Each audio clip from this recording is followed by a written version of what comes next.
Welcome back to New Rockstars. I'm Erik Voss, and of the many Doctor Stranges getting out of hand in Multiverse of Madness, perhaps the one we know the least about is this weirdo immortalized in statue form. Which, folks, whether it's Kang in the TVA, T-Nut's marble corpse, or Captain America's shield being stuck to the Statue of Liberty, can we all just agree that statues suck? Like, I don't care who it is, can we just stop turning people into oversized stone or metal forms where we all have to grovel at their feet and inevitably fight over removing them when someone leaks their search histories, but then a lightning bolt brings the statue to life so their 15-foot tall horses trample us? Just plant a damn tree instead.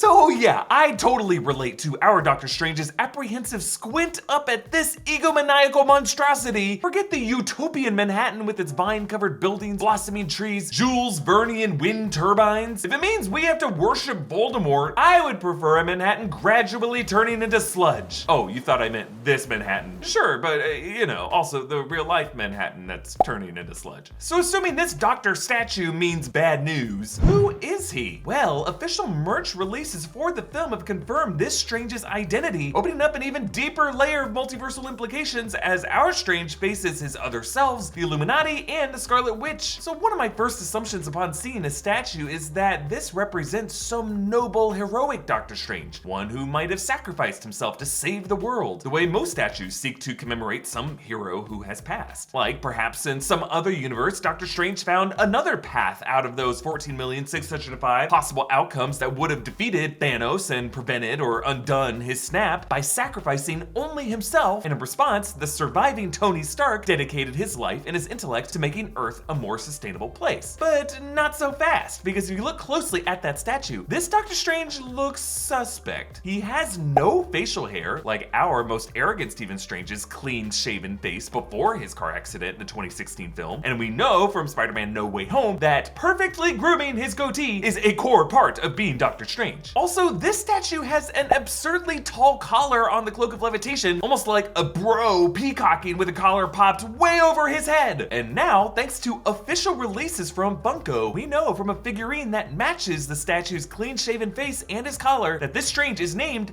Supreme Strange. Now, that's not to be confused with Strange Supreme, the designation of the Doctor Strange in What If Episode 4, who is obsessed with saving Christine Palmer and absorbing countless interdimensional beasts to violate an absolute point. That is apparently a different Strange variant who may also show up in this film. I know, Strange Supreme and Supreme Strange, it's kind of wacky, but I think A, that's the joke, and B, this statue Supreme Strange is intended to be an inverse of Strange Supreme. But why am I so obsessive about finding every layer of meaning to this stuff? Well, it's because I have an innate fear of missing out. I don't want to be left out in the cold. You want to know what else is afraid of being left out in the cold? My feetsies. I just moved to a new city, it's constantly cold here, and my feet can never get warm. But I have found one simple solution to avoiding soggy socks in wet weather. You just wrap your feet in 40 or 50 layers of plastic sheeting and duct tape. But if you're not into that DIY look, you gotta wear some sleek, comfortable Vessi shoes instead! Thank you to Vessi for sponsoring this video. Vessis are the perfect everyday shoe. They are sustainably made knit sneakers that are 100% waterproof. I recently wore these Vessis on a trip to Chicago. It's the middle of winter, and they were perfect. They are made with this Dymatex material that's just super easy to clean with a rinse of water. Oh no!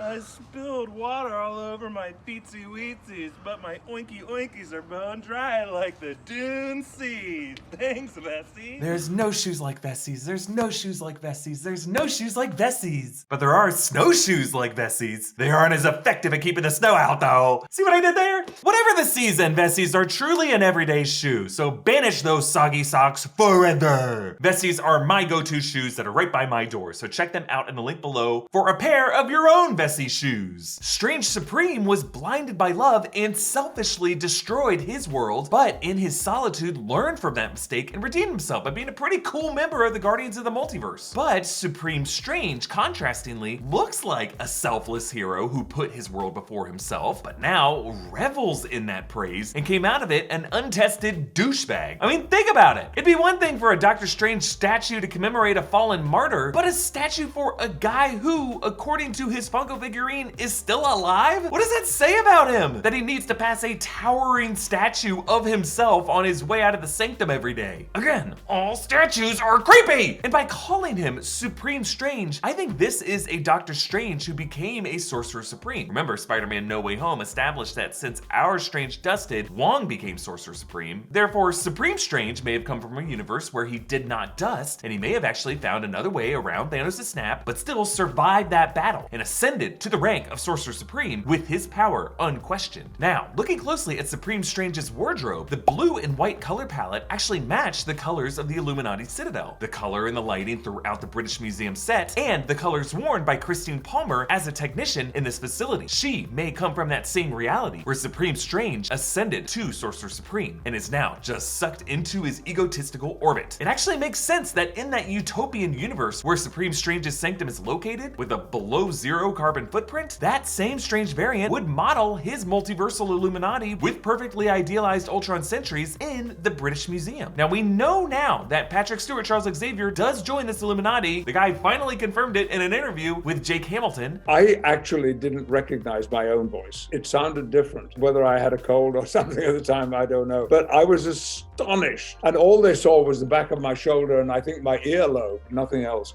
that there would have been so many connections made. It pleased me. But it was a hypothetical raised earlier in this interview that actually gives us some insight into how Charles Xavier might have viewed Doctor Strange for the first time meeting him. What if Professor X met Doctor Strange? What do you think would happen? Professor X would be extraordinarily cautious and watchful and perhaps feel a little insecure because there is something that is potentially dangerous about this man. I think that would put Professor Xavier on guard. Interesting words there. En garde! To me, that suggests that either Charles Xavier will physically duel with a Doctor Strange variant in this movie, and that might be our Doctor Strange, or a conflict with Supreme Strange, who might have bullied Charles Xavier into joining him in a flawed alliance of this Illuminati, which is why we now hear Charles raising his dissent during the tribunal in front of the defendant. We should tell him the truth. So obviously our Doctor Strange is gonna face several threats in this film, but I think the trailer footage we've seen has been super careful to only show us lower level threats like Gargantos and that ribbon monster, and variants of Doctor Strange who might seem suspect, but might actually be helpful in some way, like Defender Strange zombifying himself and Sinister Strange. Now of course, Wanda Maximoff is gonna be a dangerous threat Strange is gonna have to worry about, but I think the true scariest threats of this film remain in the shadows, the real demonic forces manipulating Wanda, and the still unseen members of the Illuminati, because if you are still alive and you need a statue of yourself, you might be the kind of person the masses eventually revolt against and topple said statue. Oh, by the way, those Funko figurines also teased a mystery sorcerer named Sarah. Now it could be Sarah Wolf, who was Wong's one-time love interest from the comics, but she wasn't a sorcerer. This Sarah looks like a sorcerer. So let me know your theories of who this is in the comments below. Follow me on Instagram and Twitter at EA Voss. Follow New Rockstars. Subscribe to New Rockstars for more analysis of everything you love. Thanks for watching. Bye.